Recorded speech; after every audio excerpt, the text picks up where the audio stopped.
وآية لهم أنا حملنا ذريتهم في الفلك المشحون وخلقنا لهم من مثله ما يركبون وإن نشأ نغرقهم فلا صريخ لهم ولا هم ينقذون إلا رحمة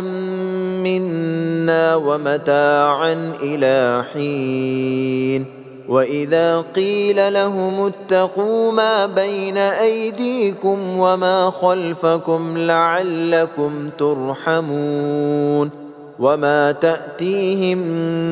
من آية من آيات ربهم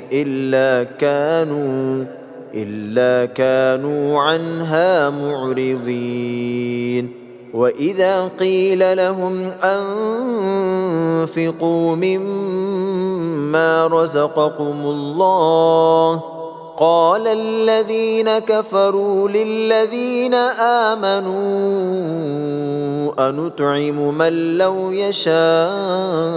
الله أطعمه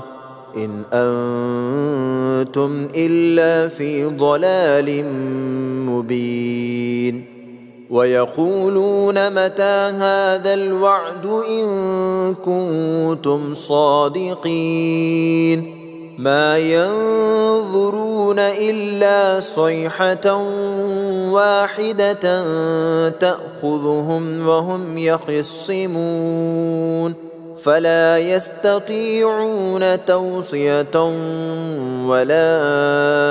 إلى أهلهم يرجعون.